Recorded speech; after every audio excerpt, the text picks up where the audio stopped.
Tell us a story about you romancing each other, right? Oh no. You were just doing a minute ago. Yeah, Well, we used to park the car about just on dusk down on the waterfront of Guinea. What's the Half story an hour about? later we'd go home for tea and I'd say good night, goodbye. really romantic. What about in the period you were just saying that you met Dad and the relationship carried on for what, 6 years? Yes, when I met him at Norman's wedding. His first words to me were really romantic. Miss Wilson, I presume.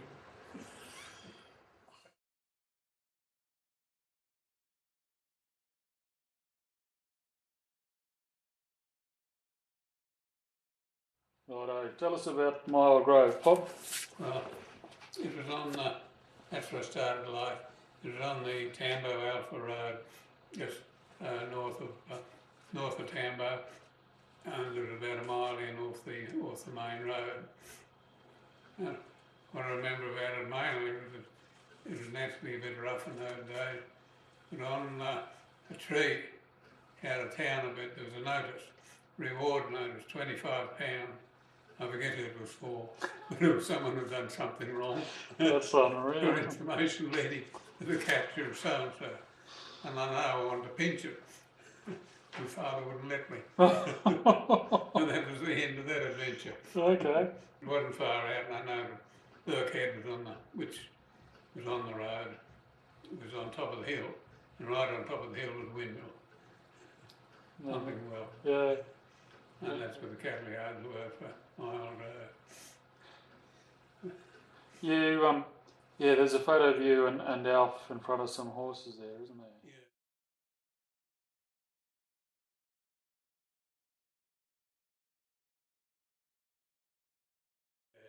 Yeah, well, they were a couple of horses that old Mr. Winters from Shady Down gave us. They were a couple of his ex-race horses.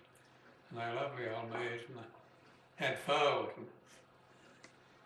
We had a pony, of course, and but the two mares foaled. I remember my brother was riding one of them home one day, and we only had sugar bags for saddlecloth, little saddles. We saw this porcupine, and someone told us they were good eating. He grabbed this porcupine, put it in the sugar bag, and of course on the way home, the bag bumped the bloody old mare. Of course the bristles came through, no trouble at all. And she'd gone that fast in the race, she'd won a Melbourne Cup. Anyway, he got home in record time. What happened to the porcupine, did you? We cooked him and ate him. Oh, you did cook him, oh, good stuff. I cooked him for it. Yeah, excellent. But we also had this pony we learned to ride on, a little pony called Jumbo. And I think we were about the 5th, 6th family to learn to ride on him. Of course, by then he wasn't a trick of the trade, he didn't know. And Mum used to lead us around the house that had a netting fence around it, and he'd gradually work her over and rub her up against the netting fence. He knew every trick in the trade. The element was that Annie Cowley, when she was first married, was cooking in jam tins because there was nothing else. Yeah, she had to, the luggage, sort of, I think they must have had an old Ford, because she had a bit of luggage, being a new bride, and something happened to the mail, got bogged or something or other, and, or it got lost, I think the mail, but the luggage got lost. She was ages without it. Yeah, and anyway, they had plenty of tin stuff, so she used to use that for cooking and all that sort of thing. The tins. The tins, yeah. Take the contents and use the tins, I suppose. Yeah.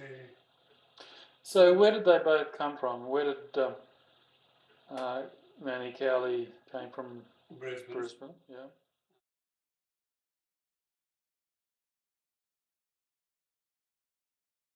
The only one that ever played sports for interstate. That was volleyball and fencing. Archery, she was brilliant at archery. And archery, was it? And fencing. Fencing.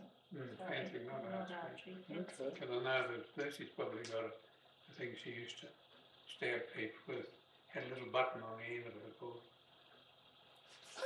Terrific. Okay, so what about your dad? Where did he come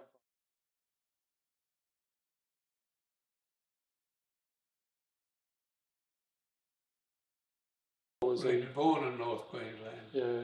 and then when grandfather left the sugar industry up there, they moved down to Sylvia Oaks, That's right. Yeah. Brisbane. Yeah. He went to King's, and eventually, and I think I told you, we saw his name up there on the honour board. Yeah.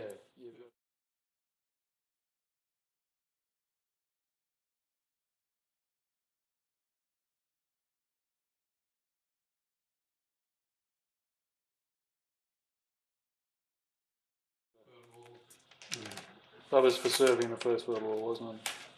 And Dad's got that picture. Yeah.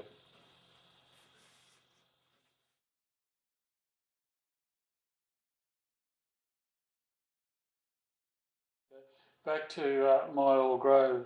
Bob, must have been, like a lot of fun growing up there. A bit rough and rugged, like you say, hide under the table when a stranger comes. But well, like that, we were just typical bush kids, thin, scraggly looking bloody things.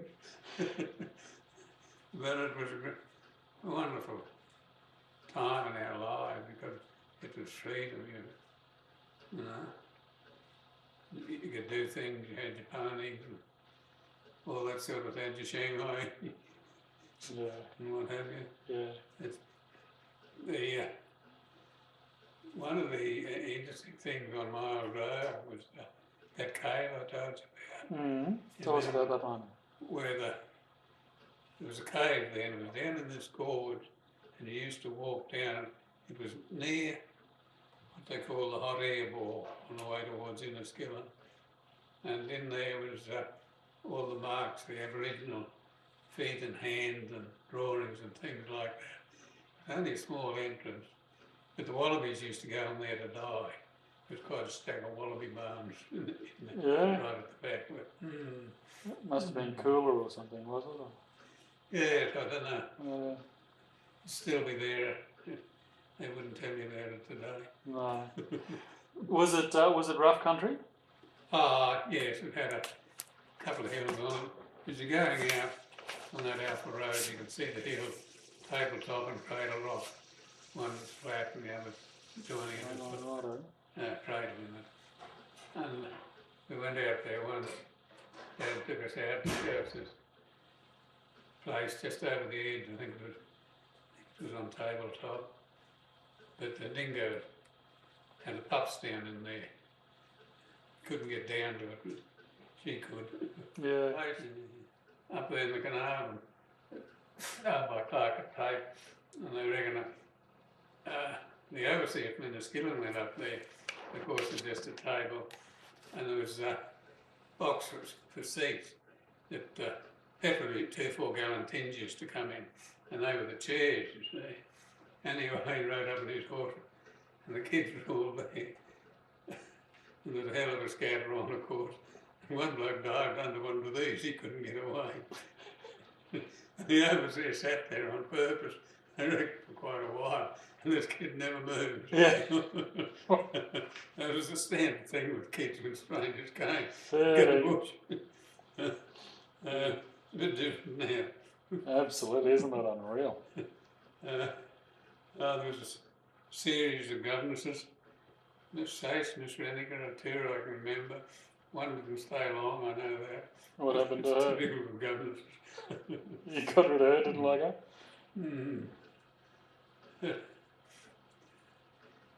I remember waking up one morning, there was a dingo who was killing, and then nobody could get near him. He used to dig traps up and all sorts of things. Stories about him picking up baits and putting them in piles. But one morning, just on daylight, I was awake, I heard this snore down in the shed. I jumped out of bed and here was this dog with about 20 or 30 sheep. I raced in and Mum and Dad were still in bed. raced in and sounded the alarm, and away they went. No time to dress.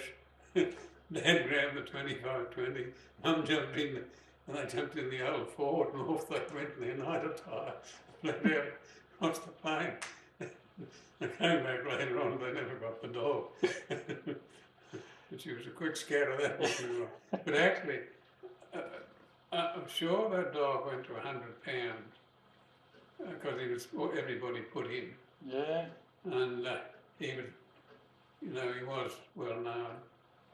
But no, there's an old half-caste fellow there, Jack Doyle, and I've been driving up to the house once, and he had his girlfriend with him. Mum asked him in for a cup of tea. No, Jack was pretty suntanned himself. He said, "Oh no, missus, she's right. Got the missus with her. She's pretty black, you know." They wouldn't come in. Wouldn't come in as But well. anyway, he eventually caught him. And also, no, Dad had another experience with him one. There was another fella in the pub in Tambo, got on the grog and went walkabout, and they lost him. And anyway, they got old Jack Doyle, and Dad went out with him, and he tracked him. And Dad reckoned he'd get off his horse and look on the ground and hardly see a mark, you know. Eventually, they came to this creek, and a few crows about, and old Jack wouldn't go any further, just sit over there, and that's where he was. Where the dog was? No, where the old fellow was in the pub. Oh, right. Alcoholic or whatever. I know Dad had a wireless, and they had a big one of those big speakers on it, you know, curve thing.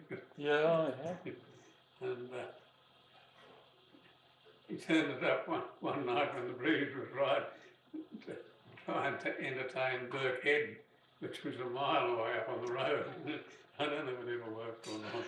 I don't think it was terribly successful. Who was at Birkhead? Were they part of Inniskillen? Yeah, Quite it was part of Inniskillen. Okay. Alec, forget his name now, Alec someone or other. And that's where the cattle yard were that they used for home road too. Mm-hmm.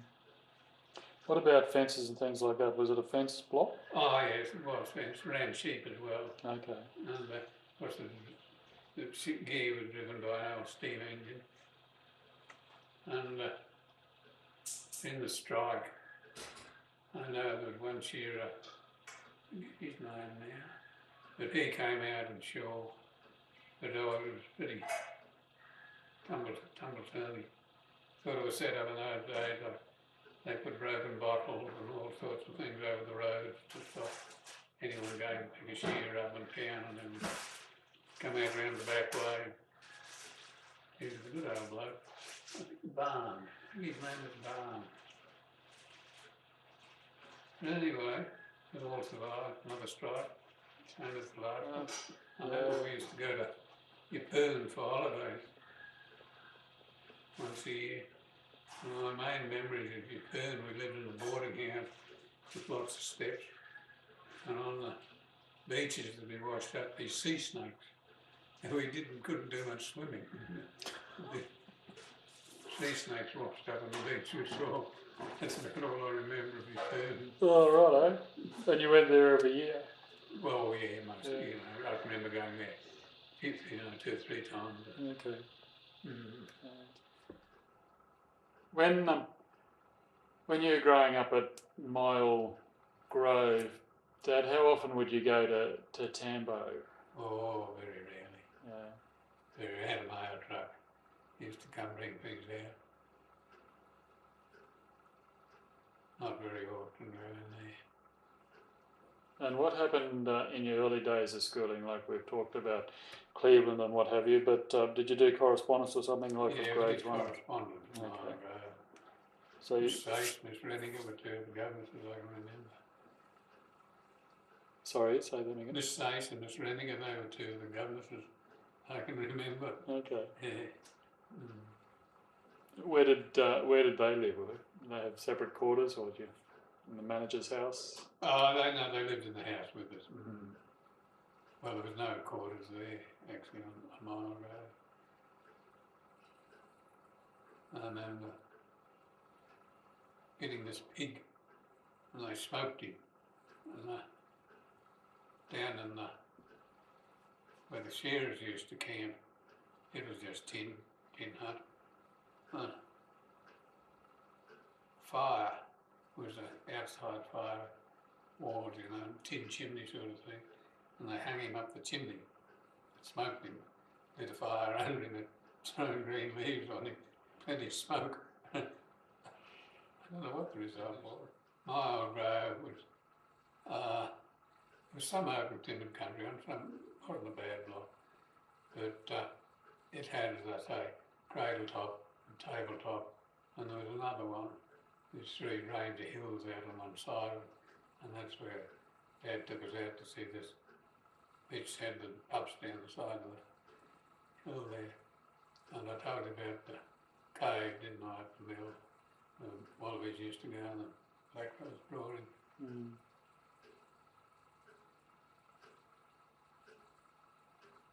And it's all in a different country. You get up into the hills there, and you get over further, and east of that, called Castlevale and Kelpin, over to Clark and Tate places, cattle country.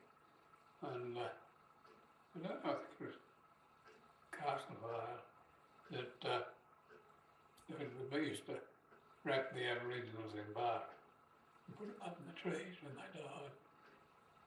It was quite a stink about them later on, and they had to dig all the samples they had out of the museum, I think, and send them back to them.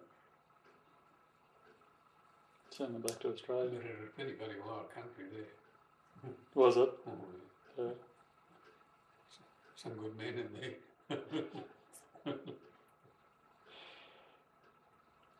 When Hal McCampbell was telling me when he had that place Highlands up there, just out north of Tambo, a couple of the blokes came to him one day. Said it'd be all right if we go through here, won't it, from Inniskillen into the east there. Hal Mick got the fright of his bloody life, I think. And not as big a fright than that Yank was looking for him. But, you know, he would have what they used to do, sort of like, you know, friends with the people who joined Inniskillen, if they could. Mm. Most of them wouldn't do it. But Mick being a new chum, they thought they might have had a go at him. Take it through there and then keep on going to the next place, and disappear into the east somewhere up in the hills. What sort of fellows? What? Naughty boys. Oh, righto. Okay. In terms of rustlers, potty dodgers. Yeah, potty dodgers, yeah. And So where were they lifting the cattle from? Off Inniskillen? off Inniskillen. Okay. Oh, what they used to do is they'd loosen a few wires, you see, and they put cattle either side, and they put them through, and just do the wires up loosely again. Cattle gone through, and take those one of their tricks. They had a lot of that. But back to old Mick, there was a fella had the butcher shop, and he owned a bit of country, Havelock, up in the ranges behind top of Mitchell there. And Mick and his mate were up there getting some meat for him. They had the steady yard and the horses up there and the water in the middle up there. And anyway, they were coming home one day and they saw this utility at their camp. And they said, oh Jesus, this is it. Well, we better go back and look our way out. But they got there, trembling in fear and wondering what was going to be the story. And this bloke greeted them, and he was the censor. Wanted the particulars. He back to collect the papers.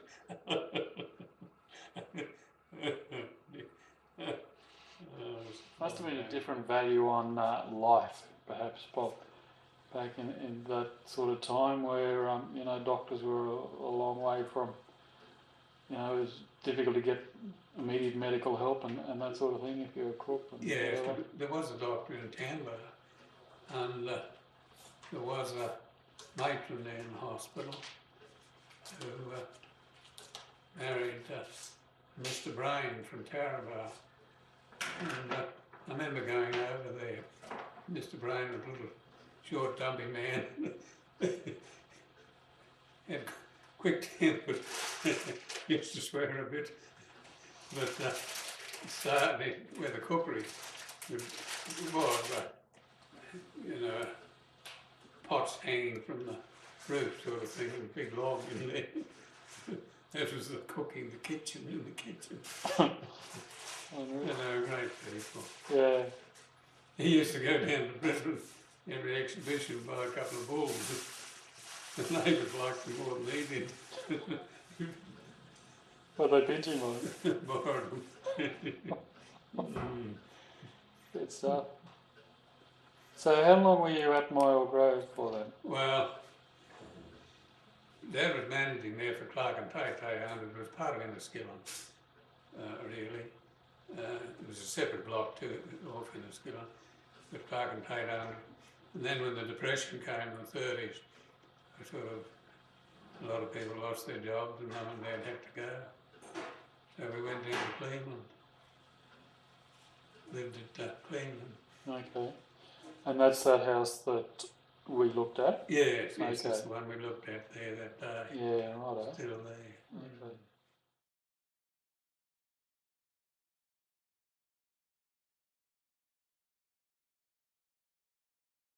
How long were you there for? When did you start going to BBC? Let's see.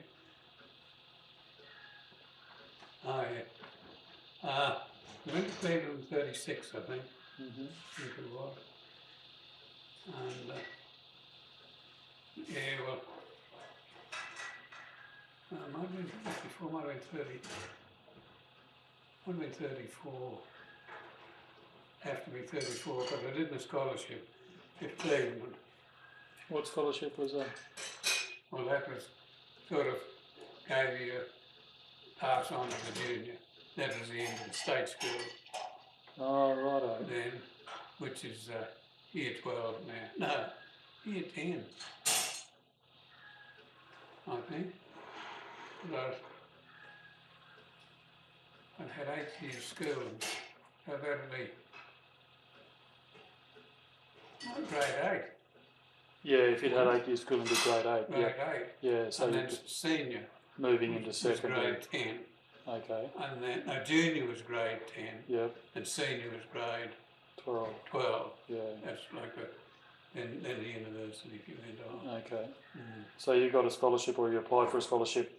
Junior Yeah, well, if scholarship? you got a certain number of marks Oh, in the right. state system, you got into secondary school there then. Oh, okay. So secondary school as in private secondary school? Yeah, BBC. Oh, righto. And we moved up to Brisbane and rented a house not far from the school there. Okay, well that's an interesting element. You must have been pretty bright then to get a scholarship. Well, everybody got them, I think. Oh, okay. You had to get 6 subjects, wasn't it, Helen? What's that, Dick? How many subjects did you pass in the junior? 5 or 6. It was 6 to get a scholarship, wasn't it? I don't know. Oh, I was there before scholarship. did you? Oh, I see. Well, I'm sure. I think it was 6. I think it was 6 ABCs. And I think I got 6 C's. Yes, you did, because I did too. You're a really bright pair. You didn't put that in. Okay, I remember so at Cleveland.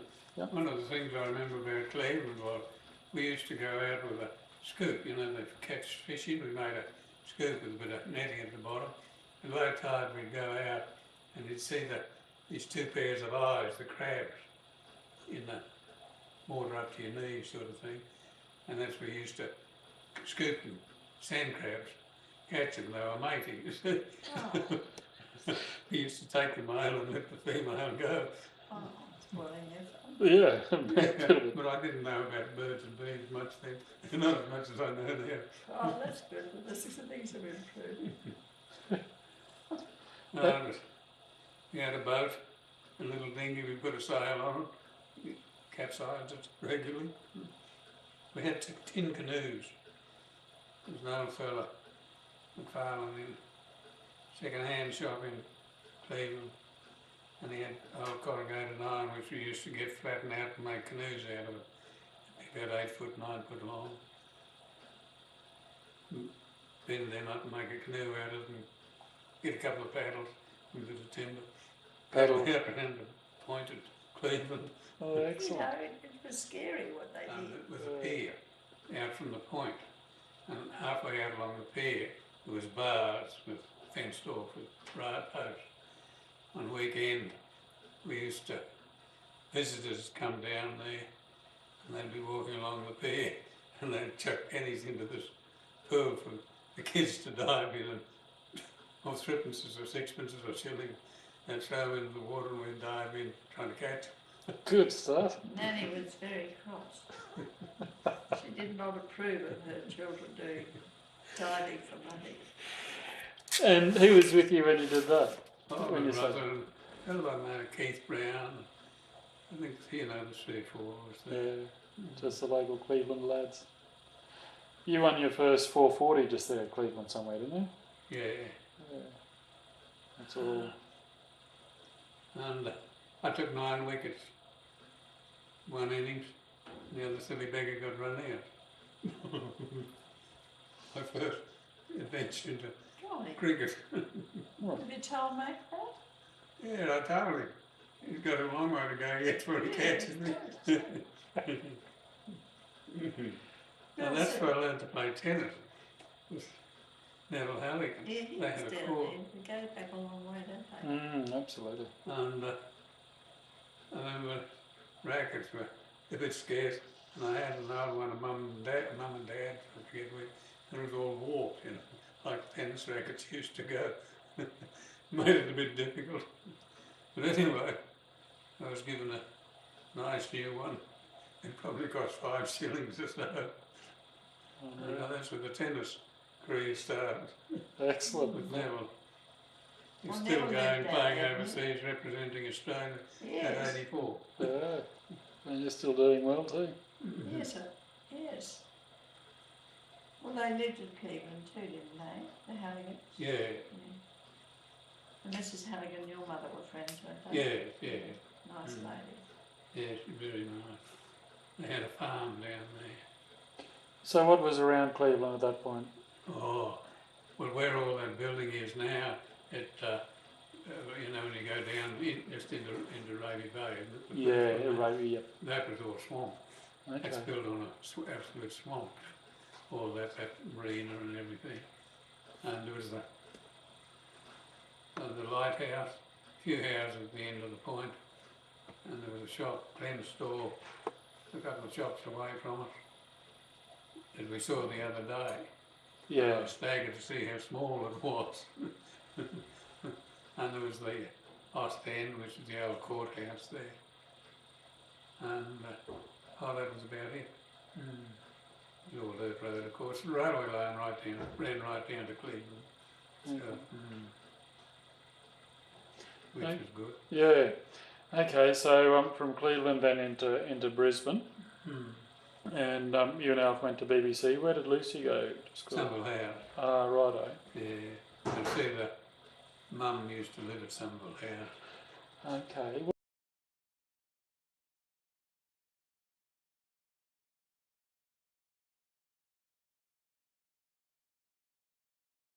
What's the connection there? Mhm. What's the background to that when you say? Well, it was Stevens. Yeah. See, and Robinson, or Stevenson and Robinson. The Somerville House was built by a bloke who was jilted by some lady in England and came out to Australia and told his ex-girlfriend, well, so Mum told us the story, send out your first daughter, which she did, and he built Somerville House, which was Kumbukla at that stage. And I think she was 18, and they were married, lived happily ever afterwards. And then the house was, they were very successful. They owned the Courier Mail and business interests, parliamentarian, that sort of thing. And then Mum at one stage of the game lived there. Yeah. Okay, so it must have been passed over and started to become Somerville House as a school. Yeah. Okay. Yeah. Ah.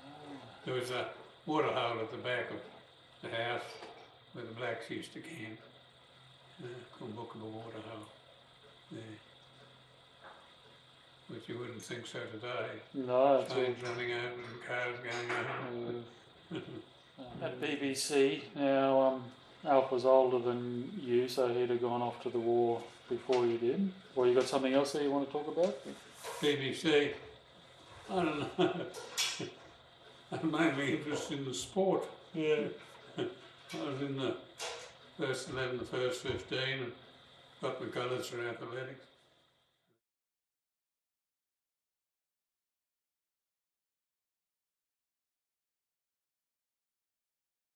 For athletics, for the 880. Were you a prefect? Mm-hmm. Were you a prefect? No, I wasn't. No, I didn't do the senior. I left after junior and went to work in primaries. Oh, righto. The Primaries in Brisbane? yes, Okay. yeah. What were you doing there, Bob? I just started off on the counter, and then the war started. Of course, I was a bit young to go. 16 when I started there. I think 13 and 6 a week, I think it was. And then after a while, the staff sort of depleted, so I went into the fat stock department, which was sales Tuesday for lambs and pigs, and Thursday for sheep and cattle at Cannon Hill. And it used to be a big centre, Cannon Hill then. 6K and a KB was a sort of train load in those days. I think 18 bullocks for a K. And there's one consignment I remember came from Brighton Downs up in Winton, and there was 2 train loads. I think there was nearly 600, I think it was, altogether. They owned by a fellow JW Fletcher, around a lot of country, he's a great friend of my grandmother. I can remember him telling her once, overhearing, that he paid £30,000 tax to the Queensland government. He wasn't happy. But anyway, these cows, they're cows and heifers, all white, and they were lined up at Cannon Hill. And the glare off them was, quite significant. But that was one lot. But yes, cattle used to come from everywhere. They came from right up Ingham, Townsville through there, Spells and Townsville. Lisgar, Bobba Wobba, Heatley's owned it. There was a lot of good cattle. The cattle were big then, that lowland owned country in the valley down here. They'd send their 3-year-old bullocks down there to fatten. And that might take a couple of years. And the cattle country, some cattle from the Cooper used to come in, 2,000 or 3,000 bullocks go off and all average over 600 pounds goes away. What sort of breeds were they from? Mainly shorthorns in those days. Okay. Yeah. Hereford was in the coastal country with Hereford. So of course there was none of the modern breeds about. And what about tick issues? Oh yes, there was ticks, yes. Okay. Yes. So there was an awful lot of dipping going on. Like today you see fences around old dips because of the arsenic and things like that. Everyone ate it then, though, didn't they? Yeah. Oh, yeah.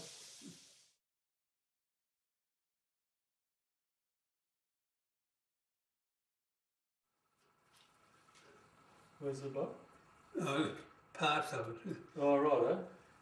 What's the story with the boy? Well, when I got a job in the primaries at stock department, had to go down to Camden Hill early in the morning with no buses, no train. Anyway, one of my mates had a bike. I bought one for £5, a 1929 AJS. Had a lot of fun with it, which I still had it. What was it, another two-stroke? Were they? No, four-stroke, I think. And that long ago, I guess. It was a friend of mine lived at Ashby, and he was on the back, and we were going from Brisbane up to Esk, and Esk was a dirt road in those days. He fell off and I didn't know. I hung over the bumps and things, turned around, he wasn't there. Go back and find him sitting on the roadside. Undamaged, of course. I bought it, never ridden a bike before. One Saturday morning, changed the money, changed hand outside primary, and I got on and rode it home.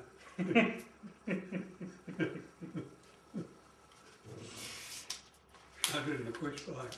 So, okay, so how did you must have been too young to have a licence then? Oh, Well, no, you might have been just past, eh? Because you would have been 18. yeah, 18, so it'd have been 18. Okay, so where to from primaries? Well, when I was 18, I joined the Air Force, and I've got all the places I went to in there. I could get them if you like. Yeah, good idea.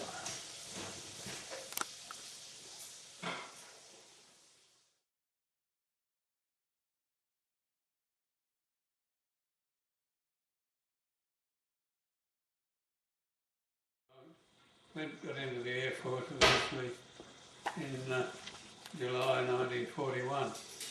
Went to Sandgate for a couple of months, then went to Tamworth. Hang on, what was at Sandgate? Oh, it was just where they sorted out with Morse code mainly. Okay. A bit of navigation, that sort of thing. Yeah. Scholastic work and drill, and that's where they decided whether you'd be an air gunner, a navigator, or a pilot, or what. Unfortunately, I got in the pilot crew, which I'm thankful for. Then I went to Tamworth, New South Wales. There was 2 months there flying Tiger Moth, and from there you were graded again, where we went on the single to a twin engine, which was Wirraways at Wagga for Avro Ensigns at various stations around the place. I think it was 3 months.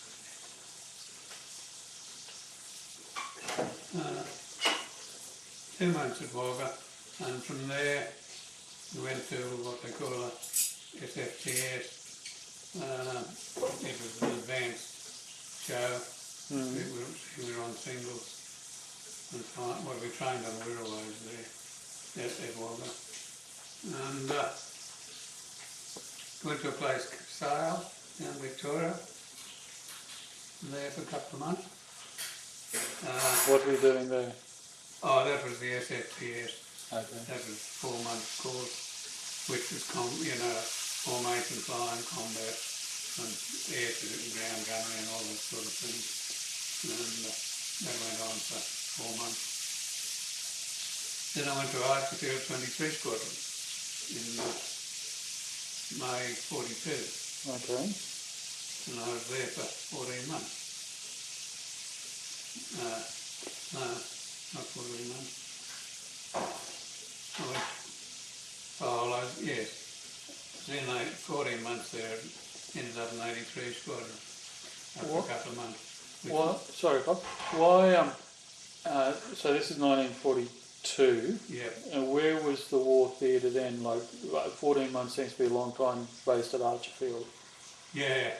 Well, it was in New Guinea, but we had no aircraft up there. Okay. There was no floating aircraft in the early part of that. It wasn't until 75 Squadron went up. You could hope.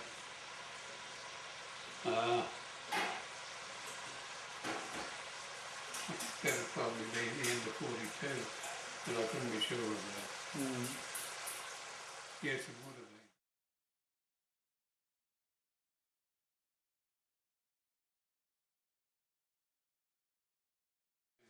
But it was, unfortunately, the American Army, Air Force, figured it up. It was quite an advanced aircraft for its time in design and firepower, with the engine behind you and the cannon firing through the prop. And go back to the First World War, it had 2.5 synchronised with the prop fires through the prop. If it started to run a bit rough, you'd know there'd be a bullet down the end of the prop or one had gone through it. So that was only training, we know. But they were lovely aircraft coming up the coast and had a little Japanese airplane on it, and it had been over Sydney, and they knew it was coming up the coast, and I was on standby that night, and got scrambled, and he was over Brisbane, but I never found him. Oh, right, eh? Would have been a bit hard to shoot, I think. Something doing probably 80 miles an hour. But What would you have been in? and in the Aerocobra. Oh, okay. Could have given him the bloody cannons, the .5s and 330. But Yeah. anyway, it was quite one of the things you remember.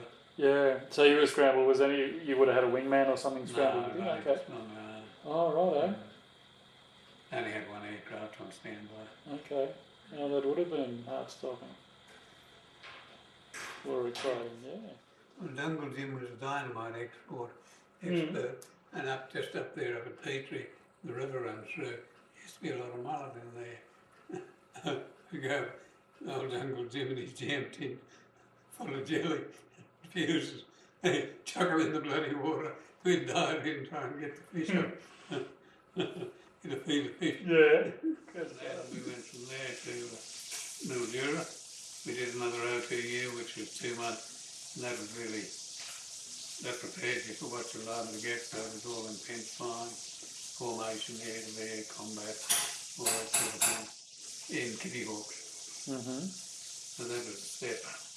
And then I went to Camden, 78 Squadron in July 43. And from there, we went to New Guinea.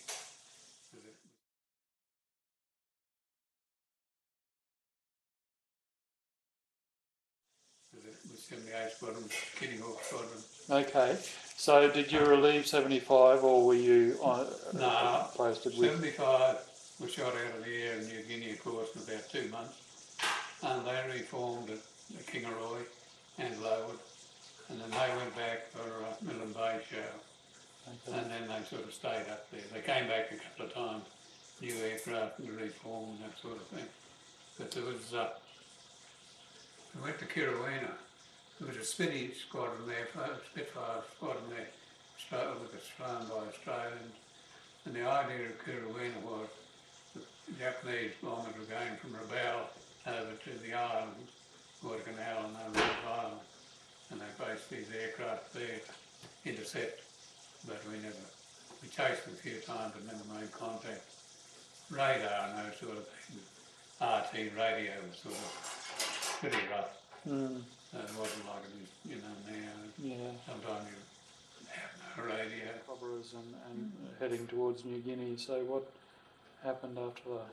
Well, Ambley was a big base. Which? Ambley. Yeah. And there were some big American bases outside Charles Tower, Townsville. They used to go out bombing,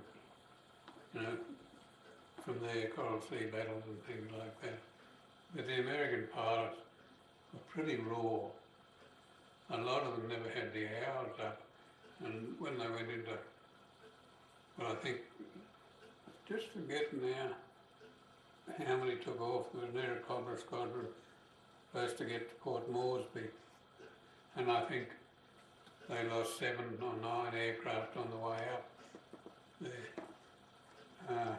Just through So a lot of inexperience. them, you know, weren't really experienced much in flying.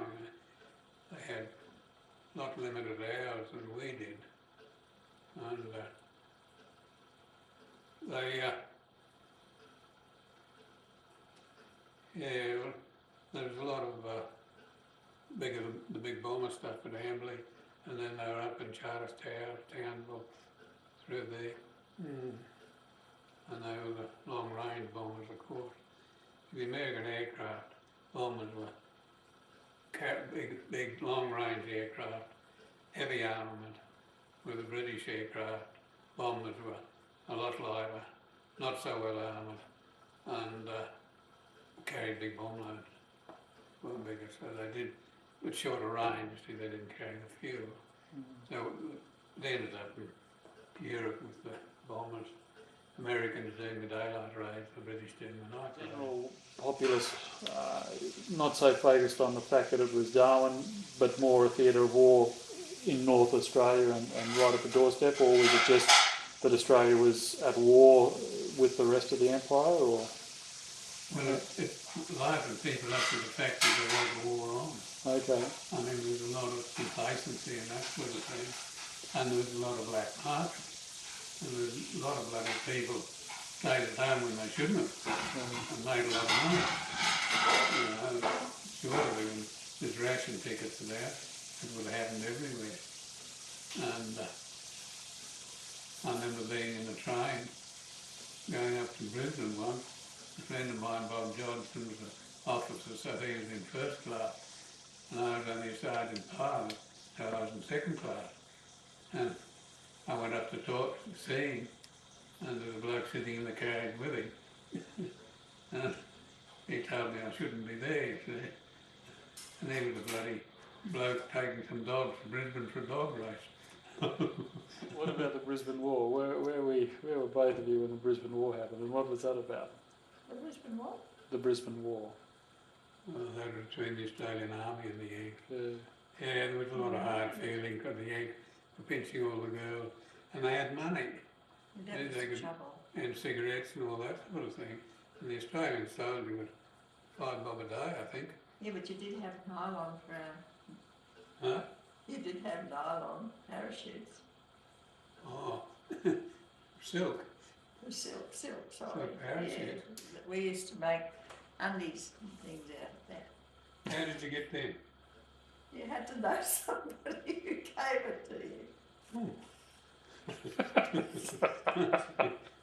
Well, we had silk maps of New Guinea, which were good. You've I still got one? got them. I've still got all of New Guinea in a silk map. And they were good. You could just front them up, you know, and stick them in your pocket. And I'll never forget talking to my auntie once. It was a bit of a scallywag. You certainly was. And I said to her one day, showing them to her, I said, I knew a wharf once, and I was going to get her to make a pair of scanties out of these so I could do a bit of exploring.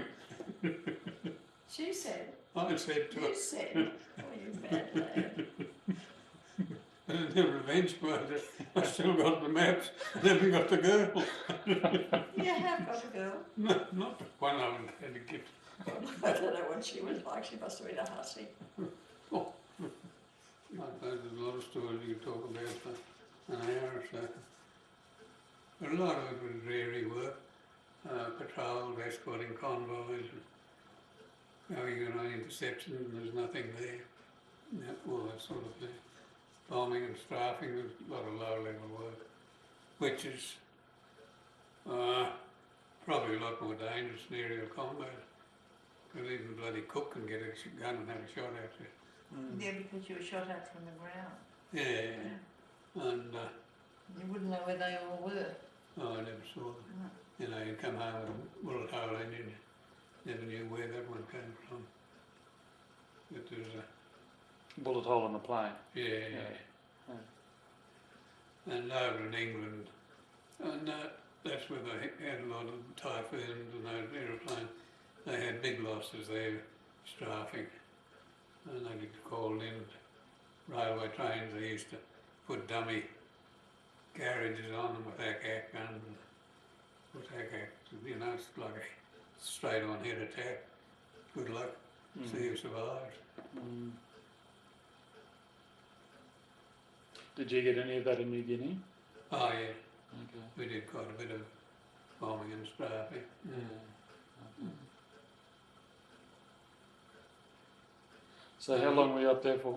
9 months as a tour, or 300 hours operational. And well, we started off Kirrawenda, went to Gloucester, followed as the invasion forces, and they captured New Guinea. They'd land on the beach and go further north, and you know, you'd go up, and the Yanks would go in with the machinery, and 2 or 3 days they'd have an aerodrome good enough to use, that sort of thing. I know Tadji.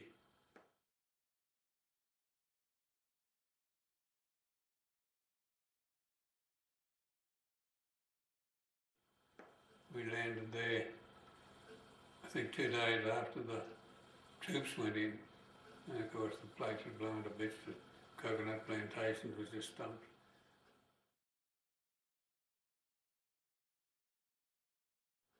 The Jap strip there had a bit of a bend in it, and it was all right for their aircraft because they were pretty light and didn't want much for takeoff run.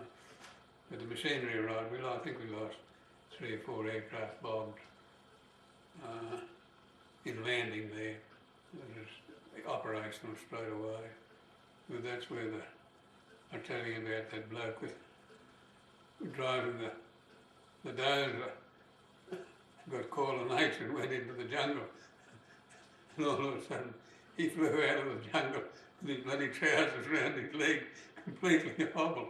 The bloody great, with the Japanese behind him with a great big knife, you see. For Christ's sake, get me a gun. For Christ's sake, someone get me a gun. What did happen? Oh, Did they? that machine gun on the edge of the strip opened up on him. Oh, With his roar of bloody laughter. Staggering on and run with the trousers around his ankles. Quite made today. Terrific. poor bloke. I wonder what the sort of story he's telling somewhere in the US. Probably would have been a team of Japanese after. We went on to a place called Hollandia, which was Dutch New Guinea. We got a bit more money there because we were paid in the Dutch guild. And it was off the coast a bit, and it was, the machinery went in there, and they had those metal strips, of course. But all this terrific lot of stuff came in with the old DC-3s, because there's no actually access to the sea. And there was a lake there with the mission, and it was still operating. The Japanese had them, the nuns were there, and they left them alone, which was strange, bloody strange. But What happened to the nuns? Did you get them? Did they come no, out? they stayed there. Did they stay? They were still there. But on the headland, it was quite a big headland, they built this house for MacArthur. That was going to be his headquarters, because it had all the gear so the Yanks told us in it and everything else. And he never got there. He went somewhere else. What happened to it? Oh, jungle would have taken it over us. Well, where Colin was in New Guinea, were you Yeah. anywhere near that sort of civilization? Oh, no, he was over in England. Colin Gladys. You mean? No, but where he lived in New Guinea. Ah, he was inland a bit, yeah. Up the Martin Anywhere, Valley. anywhere near where you were? No, we were sort of mainly on the operated, mainly coastal airstrips. But Hollandia was where we used to patrol over Beak, a place called Beak, which was the hot spot for the Yanks. They were getting a bit of a hiding there. And that's where the squadron had its first and most successful aerial do over the Beak one day. I think we got 9 aircraft confirmed and a couple of probables and that sort of thing. But it's got a lot of write-ups in the paper, didn't it?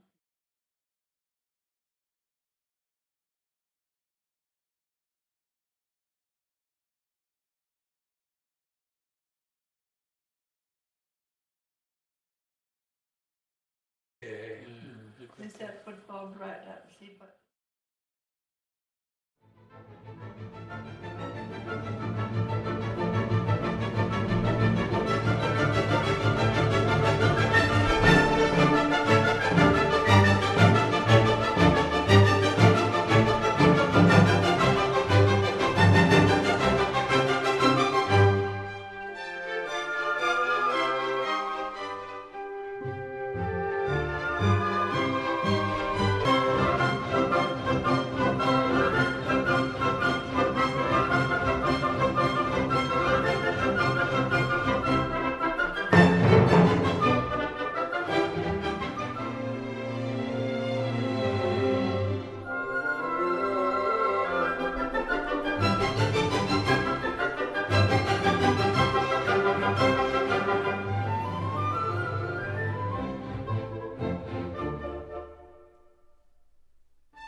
yeah, it's all there.